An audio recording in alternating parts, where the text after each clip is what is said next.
So good morning my future doctors. तो कैसे आप? तो वही हमेशा की तरह मस्त और स्वस्थ और पढ़ाई व्यस्त। तो स्वागत है आपका इस खूबसूरत से प्लेटफॉर्म पर जिसका नाम है ईशिया नीति एंड देसी चंचल कुलदीप। तो एक बार फिर से हमारे साथ उपस्थित है राहुल सर। तो जिसमें जैसे हमने पिछली वीडियो में आपको बताया था कि केमिस्ट्री को किस प्रकार से लर्न करना होता है आपको। जैसे कि स्टूडेंट को काफ़ी सारी दिक्कत होती है कि केमिस्ट्री में ऑर्गेनिक समझ नहीं आती, इनऑर्गेनिक में क्वेश्चन नहीं बन रहे, पैटर्न भी बताया था किस तरह से पढ़ना है। तो उसी कड़ी में आगे बढ़ते हुए आज हम बताएं, जैसे स्टूडेंट को ये हेडिंग दिख रही होगी, how to learn biology NCERT. कि जब टीचर पढ़ाता है तो मेन क्या बताता है कि बायोलॉजी में तो आपको एनसीईआरटी को क्या मान कर, जितने भी गीता है वो रामायण सारे किसको मान करके चलना है सर? एनसीईआरटी। माई बाप है। जी सर, माई बाप है। बायोलॉजी की तो क्या एनसीईआरटी माई बाप है। तो लेकिन एनसीईआरटी से काम नहीं बनेगा। एनसीईआरटी पर सर फोकस रखना है, लेकिन स्टूडेंट को ये भी पता होना चाहिए कि कौन से चैप्टर में मेन फोकस एनसीईआरटी पर रखना है और कौन से चैप्टर में एनसीईआरटी के बाहर जाकर भी आपको वो कंटेंट को समझना पड़ेगा। तो उसी बात पर हम आज डिस्कस करेंगे। तो सर बताइए आप स्टूडेंट को कुछ। Thank you sir. जैसे कि सर ने बताया कि हमने पहले एक वीडियो अपलोड की थी केमिस्ट्री की strategy, how to learn chemistry, chemistry को पढ़ने का सही तरीका, सीक्वेंस, केमिस्ट्री को किस सीक्वेंस से हमें पढ़ना होता है अगर नीट क्रैक करनी है, या अपन फ्रेशर हैं तब, या ड्रॉपर हैं तब, या रिपीटर कर रहे हैं किसी कारणवश, उसके बिहार पे आज हम नई वीडियो लेके आए हैं कि आज अपन पढ़ेंगे कि बायोलॉजी जो एनसीईआरटी बायोलॉजी के एनसीईआरटी उसको रीड कैसे करना है, और कुछ टॉपिक बाहर भी जाते हैं उनको भी कैसे पढ़ना है और कितना बाहर तक जाते हैं उनके बारे में भी आज हम डिस्कस करेंगे। जैसे कि आपने यहाँ पे दो शब्द देखे होंगे कि बायोलॉजी और एनसीईआरटी, ये दोनों काफ़ी अच्छी टर्मिनोलॉजी है, काफ़ी सुंदर टर्मिनोलॉजी है, क्योंकि एनसीईआरटी तो आप सभी जानते ही हो, किसी की भी हो, और कोई भी नीट ही नहीं किसी भी प्रकार का कंपटीशन हो उनके अंदर एक महत्वपूर्ण रोल निभाने का कार्य करती है सर। यहाँ तक कि आप जैसे यूपीएससी एग्जाम देख लो, उनको भी क्रैक करना है तो आपको इनके ऊपर अपना हाथ रखवाना ही पड़ेगा सर। सर इसका पहला नाम ही है मतलब नेशनल। और जैसे जैसे बायोलॉजी है, और ये अपन आज ये हमारे लिए काफ़ी इंपॉर्टेंट वीडियो होने वाली है सर। ये हमारे लिए आज काफ़ी इंपॉर्टेंट वीडियो होने वाली है, क्योंकि जो 180 क्वेश्चन आते हैं नीट के अंदर, नीट यूजी की बात कर रहा हूँ मैं, पीजी की नहीं, 180 क्वेश्चन आते हैं, उनमें से जी सर जैसे कि पिछली बार जो एग्जाम लगी थी उसमें आप स्टूडेंट को यही बताया कि 90 में से कितने क्वेश्चन एनसीईआरटी में से? एनसीईआरटी में से देखो लगभग अपन मान सकते हैं कि 86। जी सर 86 के लगभग एनसीईआरटी में से मान सकते हैं। जैसे सर मैं आपको स्टूडेंट को ये बताना चाहूँ या आपसे पूछना चाहूँ, अगर आपने सिर्फ एनसीईआरटी पढ़ी, एनसीईआरटी के अलावा सिर्फ आपने कुछ पढ़ा ही नहीं, तो उसके अलावा 86 नहीं बिल्कुल सर, ये 86 क्वेश्चन सही नहीं हो सकते केवल एनसीईआरटी से पढ़ने से ही। अपन बोल सकते हैं कि एनसीईआरटी की लाइनें थी, एनसीईआरटी से सब्जेक्ट जो सिलेबस दे रखा है वो एनसीईआरटी का था, तो एनसीईआरटी में से आएगा, ये बात सही है। लेकिन जैसे कि मान लो कि एक तो आ गया अपन को कुछ पता ही नहीं, ऐसे क्वेश्चन फ्रेम हो गया आपके सामने, फ्रेमिंग कर लिया अगले ने। लेकिन जैसे अपन मान लो कि अपन एनसीईआरटी पढ़ते हैं, ओनली एनसीईआरटी, तो मेरे हिसाब से आप है ना 70 क्वेश्चन, तो मतलब सर कॉन्सेप्ट को समझने के लिए एनसीईआरटी के बाहर जाना पड़ेगा। टॉपिक एनसीईआरटी का ही है, एनसीईआरटी का ही है। जैसे मान लो कि अपन कुछ क्वेश्चन मान लेते हैं, एक भी क्वेश्चन मान लेते हैं, जैसे कि नीट 19 में आया था एक क्वेश्चन लीफ का आया था कि सबसे पहले सेंसेशन, दिख नहीं रहा होगा शायद, आप उधर लिखिए। जैसे कि कोई सेंसेशन है, सेंसेशन जैसे सबसे पहले सेंसेशन कौन ग्रहण करता है, उसमें बड भी थी, मतलब कि एक कलिका भी थी और उसमें एक क्या थी, लीफ भी। काफ़ी कंट्रोवर्सी इस क्वेश्चन में देखने को मिली थी। तो ऐसे क्वेश्चंस, और एक बात सर, एक महत्वपूर्ण बात, अपने वो जो शुरू कर रखे हैं ना एक एनसीईआरटी बाउंसर सीरीज, उसके अंदर भी अपन ऐसे क्वेश्चन लेकर आते हैं। तो जैसे ये उसका आंसर लीफ गया था, लेकिन बच्चे बोल रहे थे कि सर इसका आंसर बड होना चाहिए।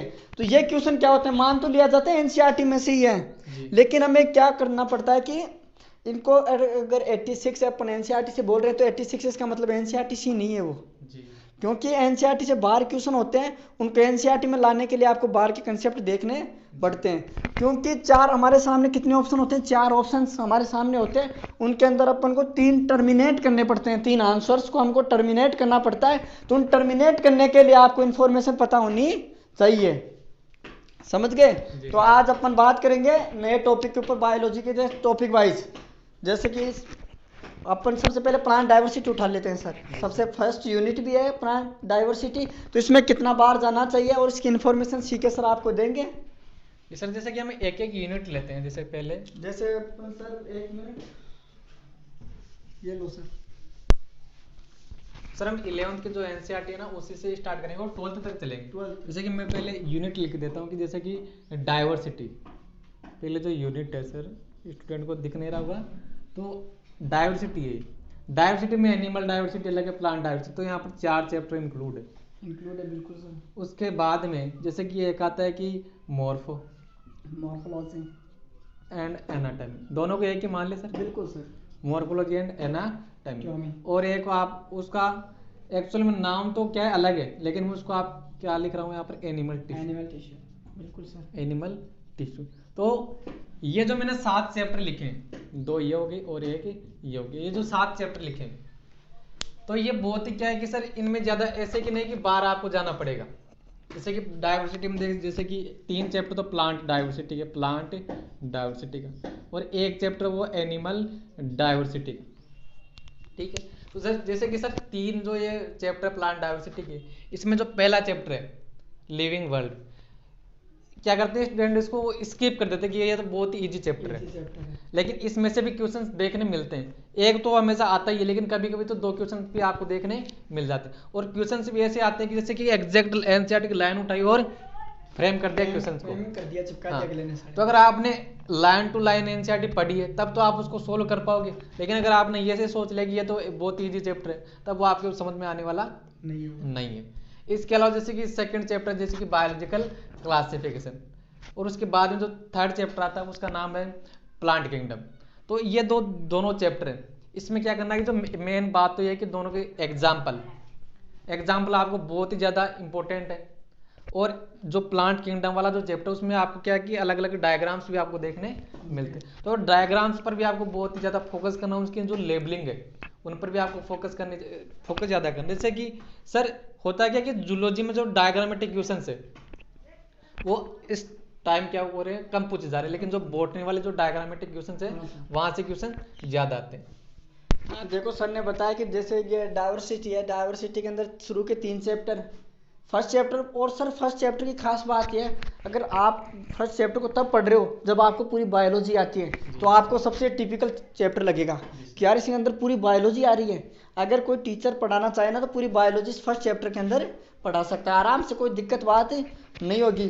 जैसे कि सर ने बताया कि इन चैप्टर्स में ज्यादा, जैसे कि हम अगर इस फर्स्ट चैप्टर को पढ़े तो आपको ये फील आएगा कि बायोलॉजी क्यों पढ़नी चाहिए। हाँ क्यों पढ़नी चाहिए, और ये सर ज्यादा अच्छा बेटर तब भी आएगा जब अपन पूरी बायोलॉजी पढ़ लेते हैं, और उसके बाद हमें पता चलता है कि यार बायोलॉजी तो फर्स्ट चैप्टर के अंदर ही खत्म हो गई, अपन इतने दिन से पता नहीं क्या कर रहे थे जी। और जैसे कि आप कुछ अच्छे अच्छे क्वेश्चंस भी आपको देखने को मिलते हैं इसमें, और क्वेश्चन भी ऐसे जो कंट्रोवर्सी होते हैं, जैसे कि मान लो कि कौन सी सजीव है, कौन सी लाइफलेस थिंग है, वस्तु है, ऑब्जेक्ट है, कुछ भी मान लो आप, उससे क्वेश्चन भी देखने को मिलते हैं जिनके आंसर क्या होते हैं कि क्वेश्चन वही है लेकिन ऑप्शन चेंज होते हैं, उसका आंसर भी क्या हो जाता है चेंज, और हमें क्वेश्चन ऐसे लगता है कि सही है लेकिन उसका आंसर चेंज हो जाता है, ऑप्शन चेंज होते हैं। ये खास बात होती है फर्स्ट चैप्टर की।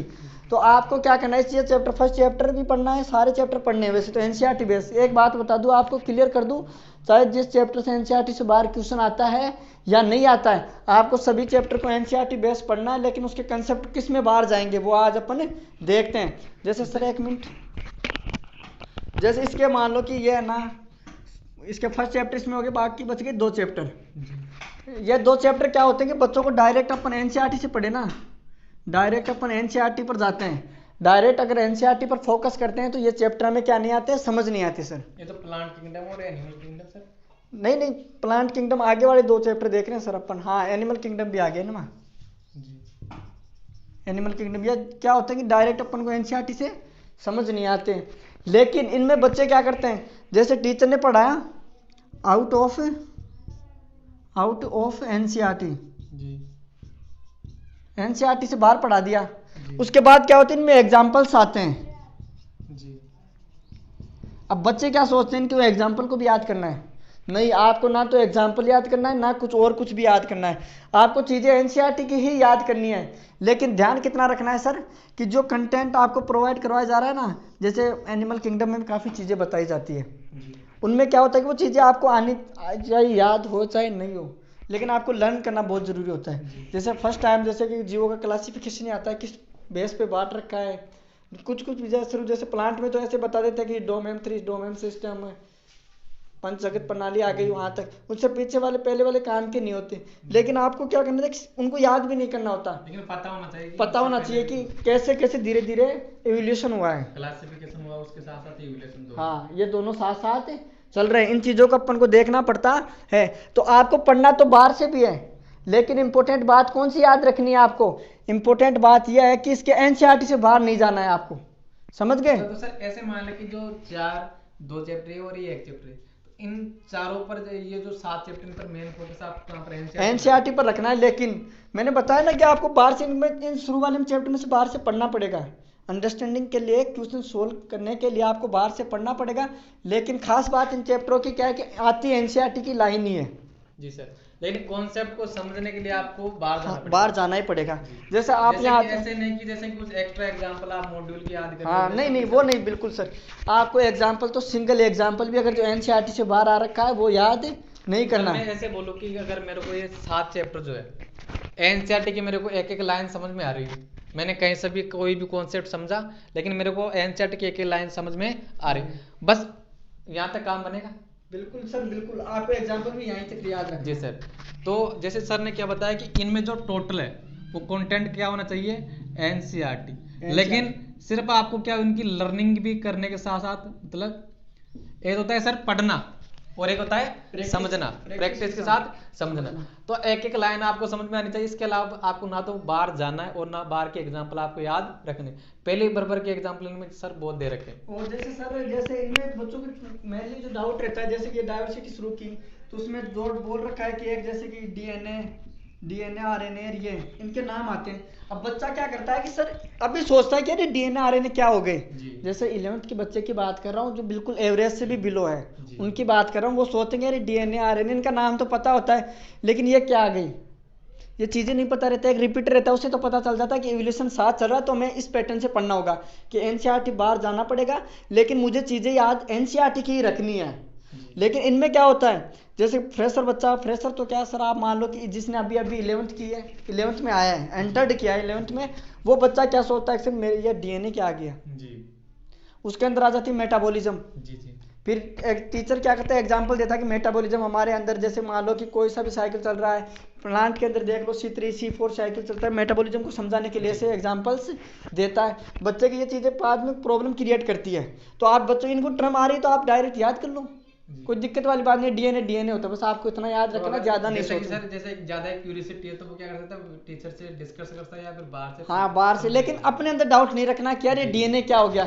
बच्चा क्या कर लेता है कि यार मुझे तो इस चैप्टर में काफ़ी चीज़ें छुड़ा दी, कि ये मैंने तो छोड़ दी, लेफ्ट कर दिया, टीचर ने छुड़ा दिया कि यार ये एनसीईआरटी में अंदर डीएनए शब्द आया। फिर टीचर के लिए की प्रॉब्लम बन जाती है कि अगर ये सभी शब्द यहाँ पर बताने लगेंगे तो बहुत ही लंबा, और वैसे ये भी काफ़ी टाइम कंज्यूमिंग चैप्टर्स हैं, टाइम भी देते हैं और मैक्सिमम क्वेश्चंस भी इनको देखने को मिलते हैं। सर जैसे कि अब चलिए आप अगले जो अपन सर 1 मिनट हल्का सा डिस्कस इस मॉर्फोलॉजी और एनाटॉमी के ऊपर कर लेते हैं। जैसे इनमें क्या होता है कि जैसे इनको तो फिर भी लगभग जैसे बैक्टीरिया होता है, इसमें एक पर्टिकुलर बैक्टीरिया होता है, तो 11th वाले बच्चों को ये नहीं पता रहता है कि बैक्टीरिया कहाँ बैक्टीरिया है पूरी बायोलॉजी में।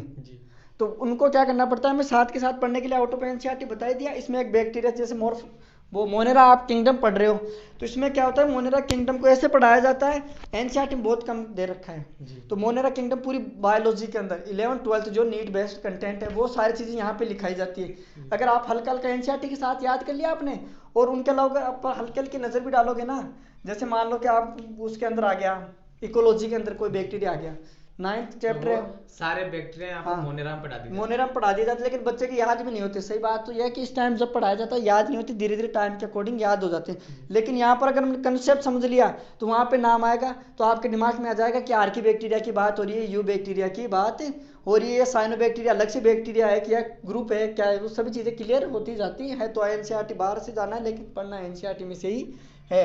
अब जैसे अपन बात करें इसकी एनाटॉमी की, एनाटॉमी अपन डायरेक्ट एनाटॉमी में क्या कर एनसीईआरटी उठाते हैं, जैसे 4-5 बार तो लगातार एक क्वेश्चन आ चुका है, शुरू के फर्स्ट पेज में आ चुका है कि वो जो ये चलने वाले पशु नहीं होते, फिर वापस आ जाता है अंतर्वेशी, इंटर कैलोरी टिश्यू, उनके बारे में दे रखा है।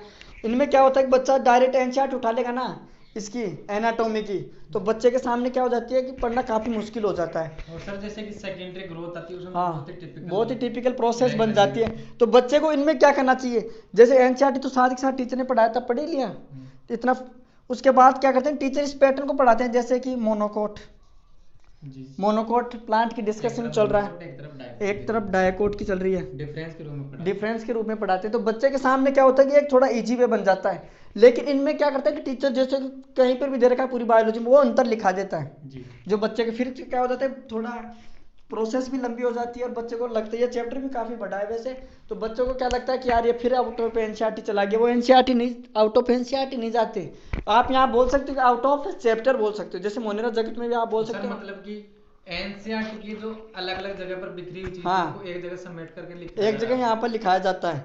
जैसे कि कुछ मॉर्फोलॉजी में हमने पढ़ लिया, जैसे कि रेटिकुलस किस प्रकार से विन्यास है, जालिकावत विन्यास है, उनके बारे में पढ़ लिया। इनमें क्या होता है तो इस पैटर्न से पढ़ोगे ना तो और भी क्या रहेगा आपके सामने बेटर। और इसके एक सबसे इंपॉर्टेंट बात, इसके आपको चाहे कुछ भी हो, टीचर क्या बोलता है कि आपको एनसीईआरटी में से पढ़ना है, ऐसे कि उठा के पढ़ लो, इसकी मैं मानता हूँ कि सर इसमें से क्या होगा, आप खुद के नोट्स बनाओ एक बार।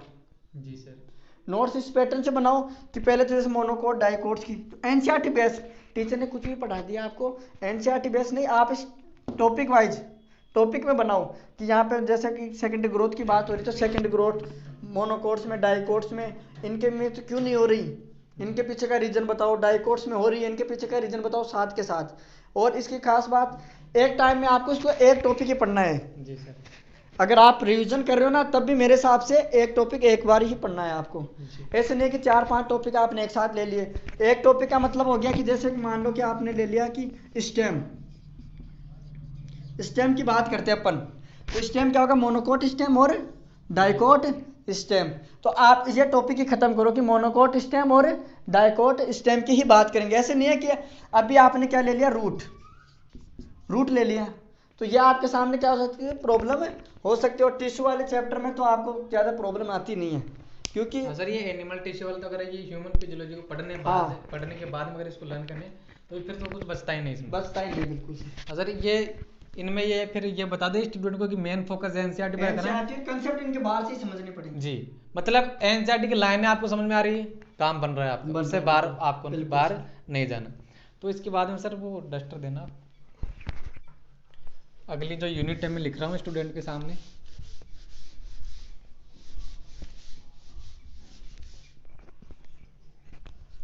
इसके बाद में जो अगली यूनिट है वो जैसा कि सेल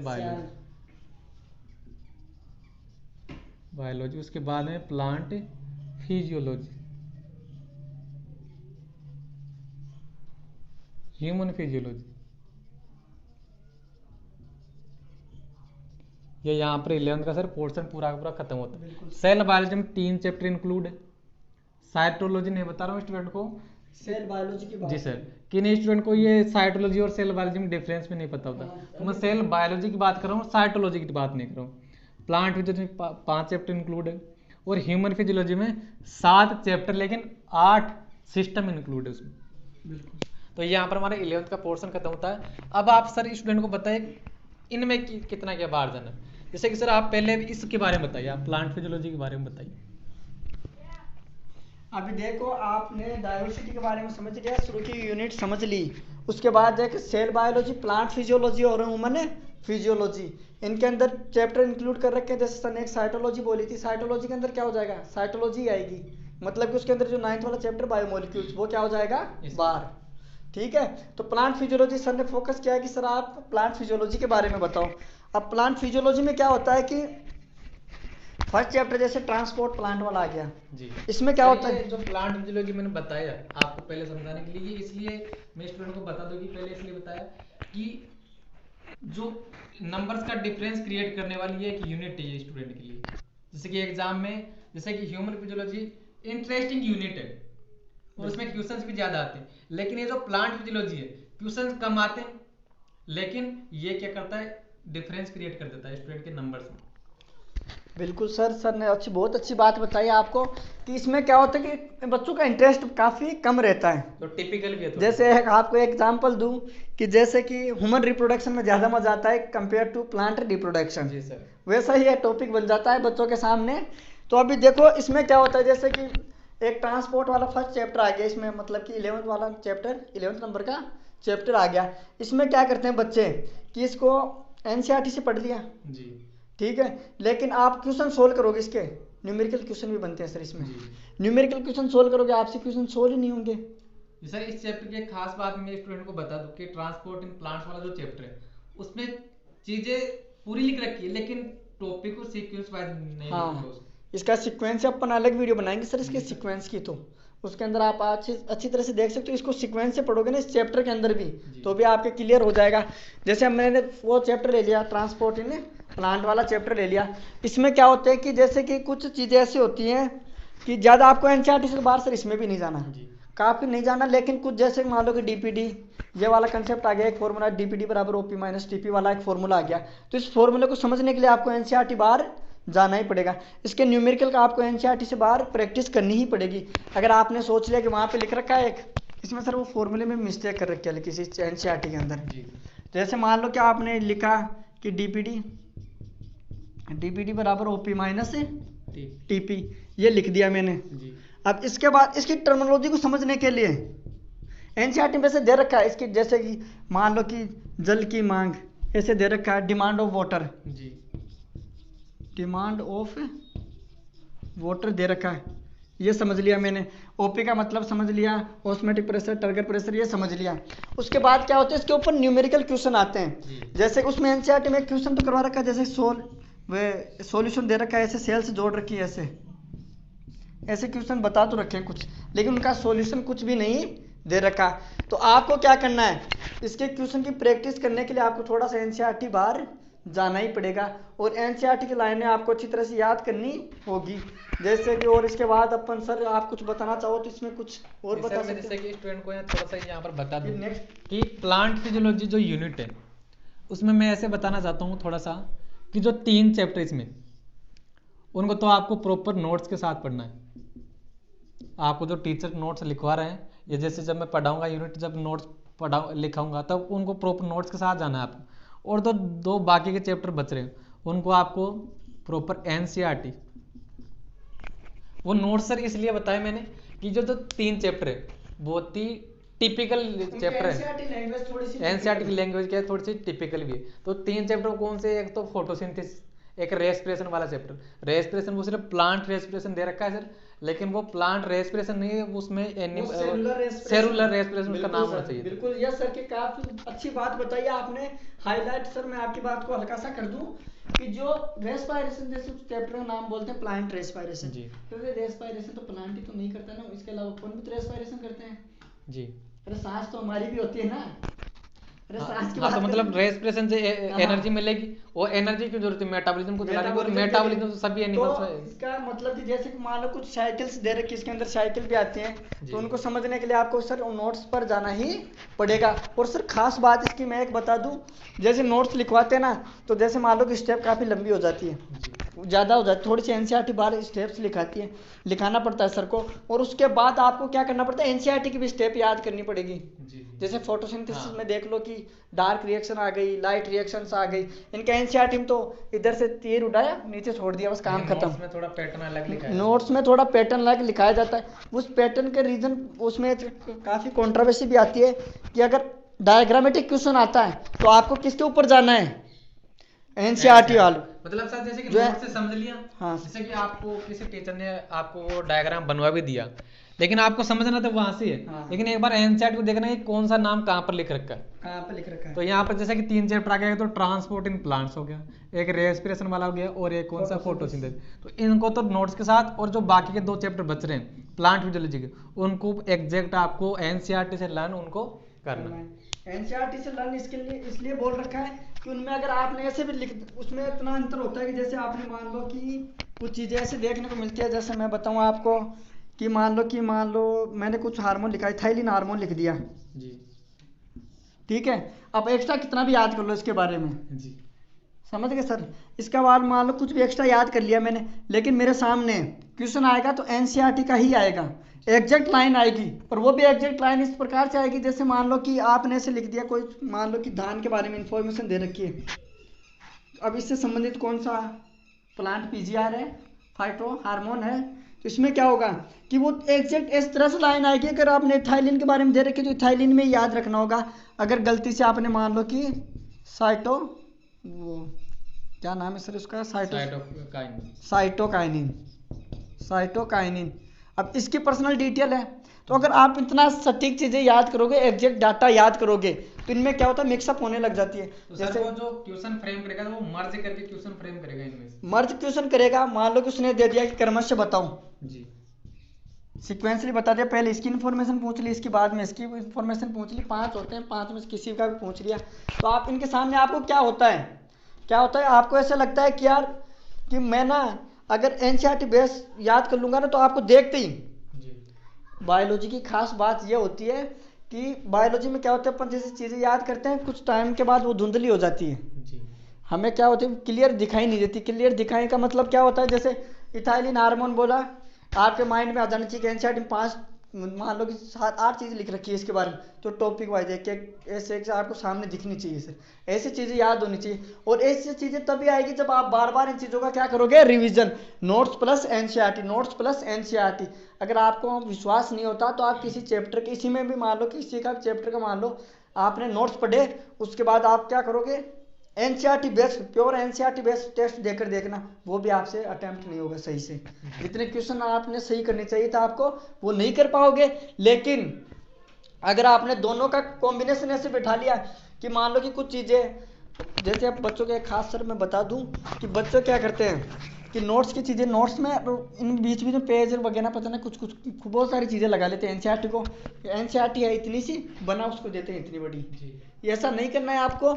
एनसीईआरटी के साइड में जो चैप्टर होता है उनमें जगह दी होती है, शुरू में भी जगह दी होती है, इंट्रोडक्शन दिया होता है, और इंट्रोडक्शन भी काफ़ी इंपॉर्टेंट है, दिया होता है, वहाँ पे क्या आप लिख सकते हो।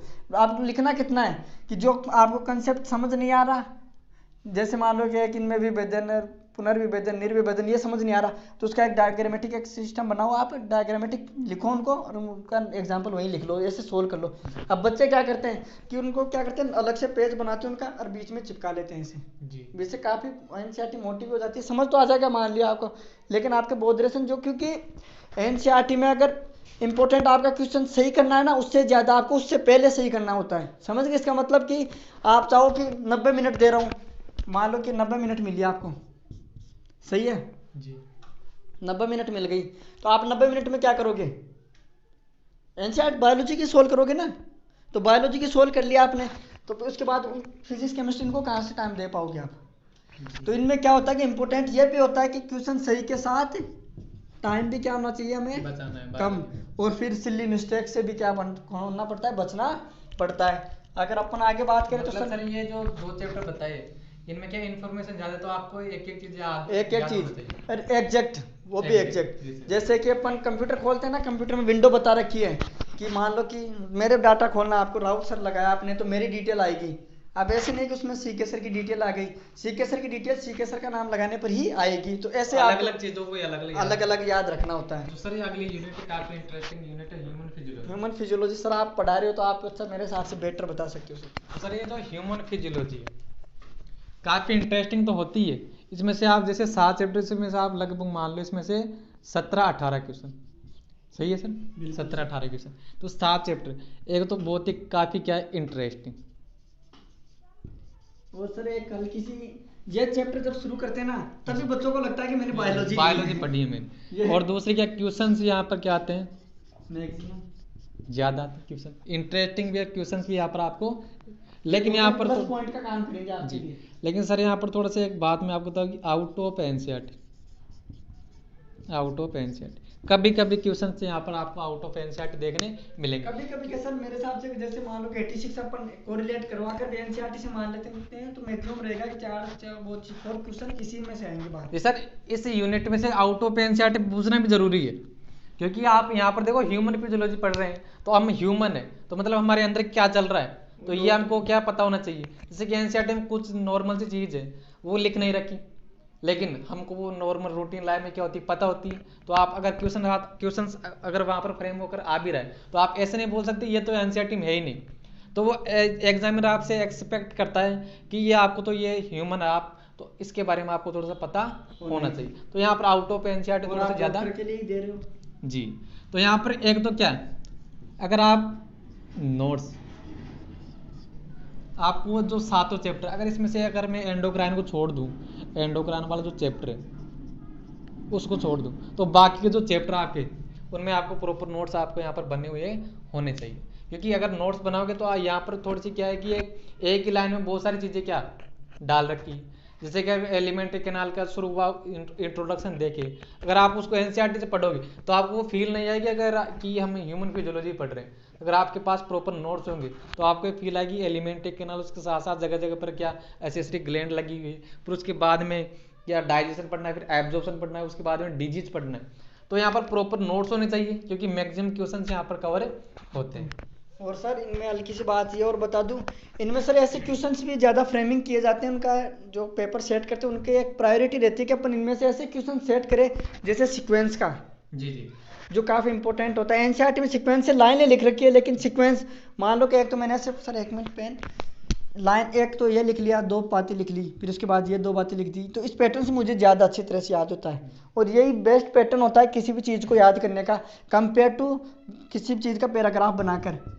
पैराग्राफ बना लिया मैंने, ये लिखी 20 लाइन लिख ली, तो मेरे लिए काफ़ी डिफिकल्ट हो जाएगा इन 20 लाइन को याद करना। जैसे कि एलिमेंट्री कैनाल्स के पार्ट दे दिए, हाँ। तो वो पूछ रहा है कि इनको सीक्वेंस में जचाए, तो आपको जैसे कि पहले माउथ आएगा, उसके बाद हाँ। में इसोफेगस, उसके बाद में क्या फिर स्टमक, छोटी आंत बड़ी आंत वगैरह वगैरह वो सारे सारे। तो वो आपके नोट्स में अगर ऐसे सीक्वेंस में लिख रखा है ना तो आपको जल्दी से याद हो जाएगा। एनसीईआरटी में उसको एक लाइन में क्या लिख करके खत्म कर, जैसे मान लो कि माउथ की इन्फॉर्मेशन काफ़ी, माउथ का अगर इन्फॉर्मेशन डिटेलिंग करेंगे ना माउथ की, तो भी हमारे लिए काफ़ी बड़ी हो जाती है वो, फिर हमें पता ही नहीं रहता उसके बाद कहाँ गया फूड।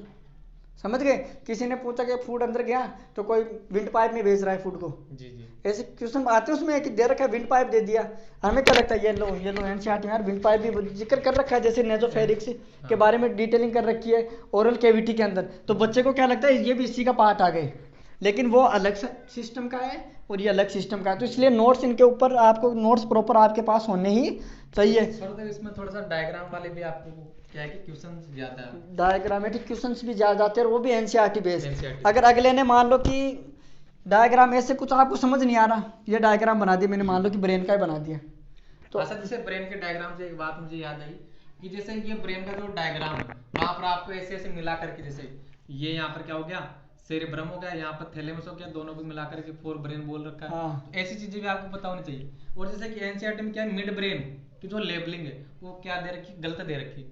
जैसे जो डायनसेफेलोन है उसी को क्या बता दिया यहाँ पर एरो करके क्या लिखा दिया कि ये मध्य मस्तिष्क, लेकिन मध्य मस्तिष्क कहाँ पर, डायनसेफेलोन जो ये हमारा जो हिंड ब्रेन के बीच में थोड़ी सी जगह दे रखी, तो वो क्या है मध्य मस्तिष्क। लेकिन अगर वो एग्जाम में आता है तो एग्जाम में ऐसा है कि अगर सही कर रखा है अगले ने तो बात सही है, लेकिन सारे ऑप्शन गलत कर रखे हैं और एनसीईआरटी वाला सही कर रखा है, अलग से ही दिख जाता है एनसीईआरटी का, तो आपको क्या करना, फोकस एनसीईआरटी का। वहां पर हमारा ज्ञान नहीं दौड़ाना है, बिल्कुल भी आपको ये नहीं सोचना है कि ये टीचर ने तो यहाँ से ये बता दिया था और मुझे ये बता दिया था। अगर एनसीईआरटी की डिटेलिंग नेमिंग अगर एनसीईआरटी की कर रखी है तो आपको बिना आँख खोले टिक लगाना है, समझ गए, लेकिन हमारे बिना आँख खोले मत भर देना जी, समझ गए। तो अच्छा इनमें क्या होता है कि कुछ भी लिख रखा है, अगर मेरे हिसाब से ना जैसे किसी कंट्रोवर्सी से बचना है ना आपको, तो आप क्या करो, प्रेफरेंस आप अपने अकॉर्डिंग किसको दोगे,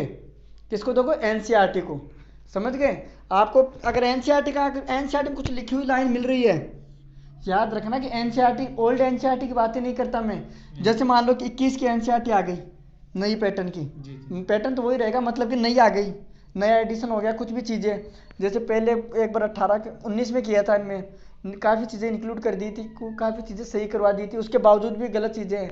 तो आप एनसीईआरटी आप ऐसा नहीं करोगे कि आप ऑब्जेक्शन लगा रहे हो कि 20 के एनसीईआरटी में तो ऐसे दे रखा है, आपको लेटेस्ट जो वर्जन होता है ना वही माना जाएगा, और लेटेस्ट वर्जन हर साल जो रिपीटर बन जाता है उसको भी नई एनसीईआरटी करके खरीद कर पढ़ना चाहिए। जैसे कि सर इसमें अभी ब्रेन का जो डायग्राम था उसमें एक चीज याद आ गई, जैसे कि ब्रेन स्टेम में क्या बोलते हैं कि पूरा का पूरा क्या हिंड ब्रेन क्या होता है शामिल, वो ओल्ड एनसीईआरटी में, लेकिन अब उसको अपडेट करके क्या बताया, ये जो सेरिबेलम होता है यहाँ पर सेरिब्रम, वो ब्रेन स्टेम का पार्ट नहीं होता। अगर दोनों ऑप्शन में आ रहे हैं तो ऐसे नहीं कि आपने पुरानी एनसीईआरटी पढ़ी, आप बोल रहे हो कि मैंने तो वो एनसीईआरटी पढ़ी, आपको नई एनसीईआरटी जो सारी डिटेलिंग करे वो नई एनसीईआरटी के अकॉर्डिंग होनी चाहिए। समझ के, पुरानी एनसीईआरटी, एक तो ओल्ड एनसीईआरटी का जो पैटर्न था ना ओल्ड एनसीईआरटी का, वो अलग चीज है, और जैसे टाइम के अकॉर्डिंग एनसीईआरटी का भी इवोल्यूशन चल रहा है सर। हिंदी में वो क्या है कि इंग्लिश मीडियम वालों को तो इतनी प्रॉब्लम फेस नहीं होती, लेकिन हिंदी मीडियम वाले बच्चों को काफ़ी प्रॉब्लम फेस होती है। तो अब क्या है, इवोल्यूशन चल रहा है एनसीईआरटी का, तो इस इवोल्यूशन को समझने के लिए आपको लास्ट वाला आंसर देना पड़ेगा। जो मान लो 21 में आपने 21 दी नीट, अब 22 दोगे तो आप 22, अब जो एनसीईआरटी आएगी ना वो आपको अच्छी तरह से लर्न करनी है। इसके बाद सर आप सेल बायोलॉजी पूरा हमारा क्या है, ये सेल बायोलॉजी बच गया।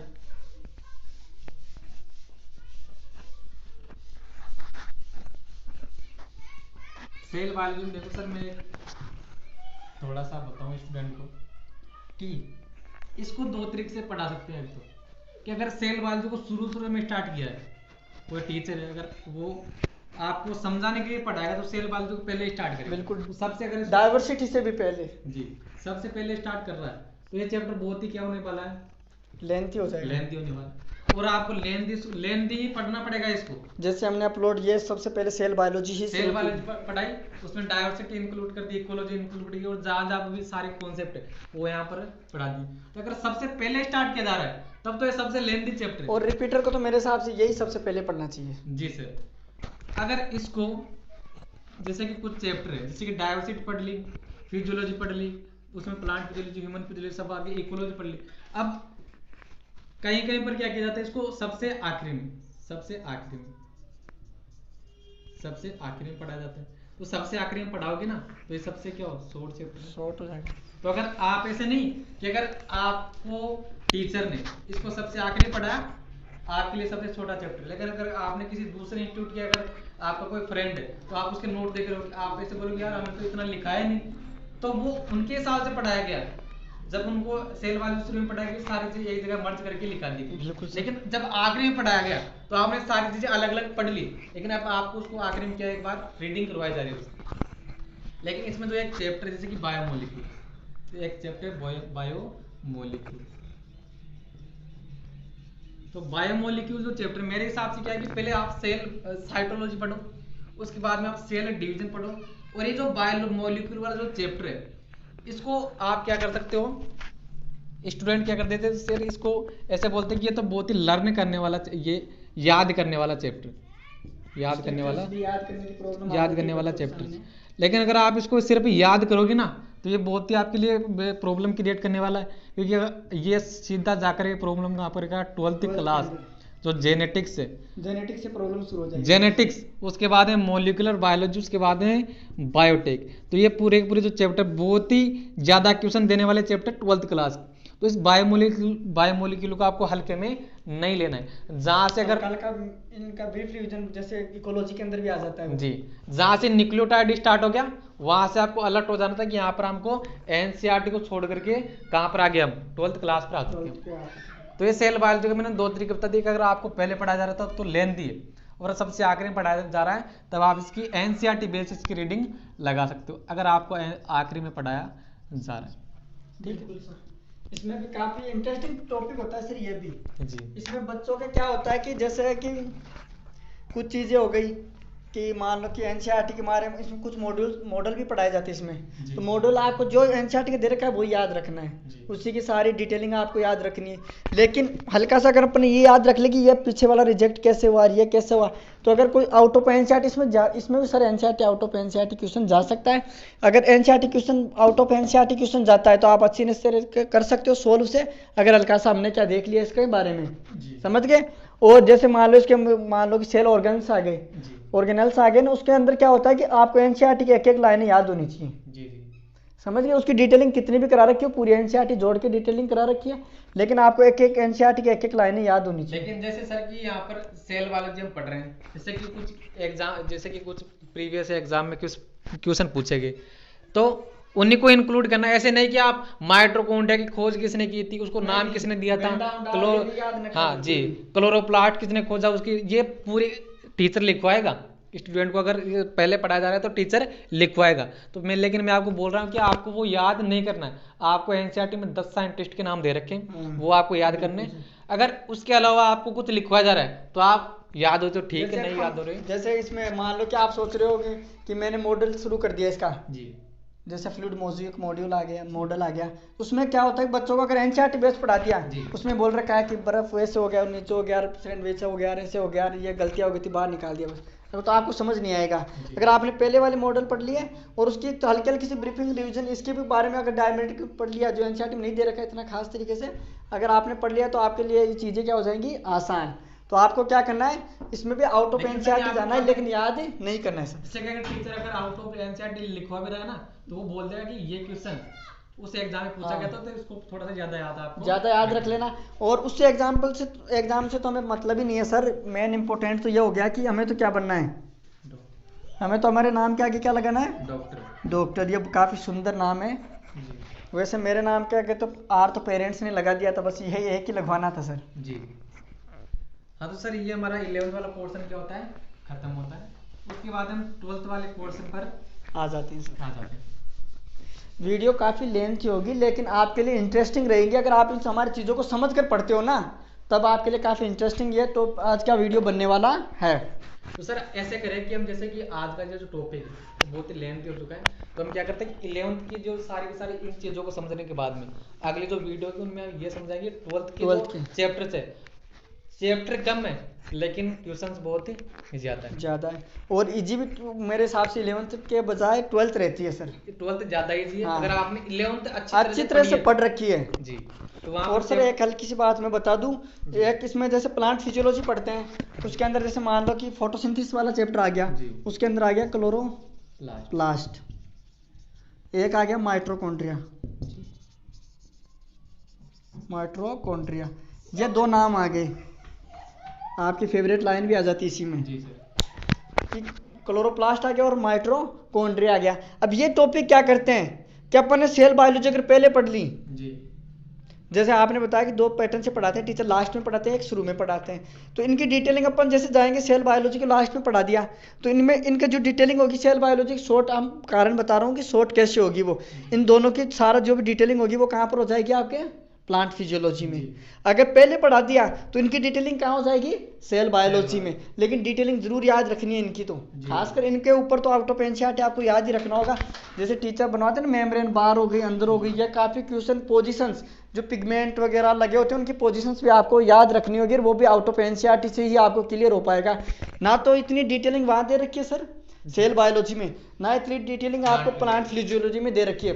अगर आपको कुछ सीखना ही है, सीखने के पर्पज से ही आप सीखने चाहते हो, तो इनको अच्छी तरह से, खासकर सेल बायोलॉजी में इनके ऊपर जरूर सर ध्यान देने के लिए मैं कहूँगा बच्चों को। जी सर, तो आज की वीडियो सर यही खत्म करते हैं। अगली वीडियो में 12th की जो बायोलॉजी है उसके पर स्ट्रेटेजी लेकर के आएंगे, तो बने रहे हमारे साथ, मिलेंगे अगली वीडियो में।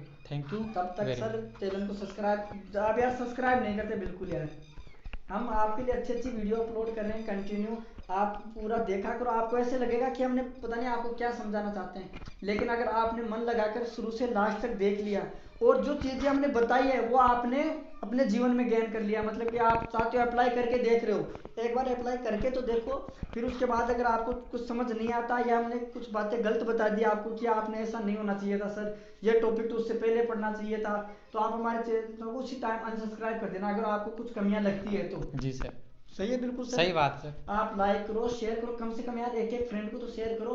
आप भी डॉक्टर बन जाओगे, कल को आप इनके साथ रहोगे, डॉक्टर के साथ ही रहोगे। अगर आपका वो डॉक्टर आपका बेस्ट फ्रेंड रहेगा तो आपके लिए सर मेरे हिसाब से सबसे अचीवमेंट रहेगी सर। जी सर, तो इसलिए अपने दोस्तों को, कम से कम एक दोस्त को तो बना ही सकते हो ना, कि यार एक दोस्त को शेयर करके उसको तो डॉक्टर बना ही दो। डॉक्टर तो आपके हाथ में नहीं है, लेकिन आप उसको मार्ग तो दिखा सकते हो एक से ही, और एशियाई नीति का आप एशियाई नीति के माध्यम से उनको जोड़ सकते हो। Okay, thank you. Thank you very much.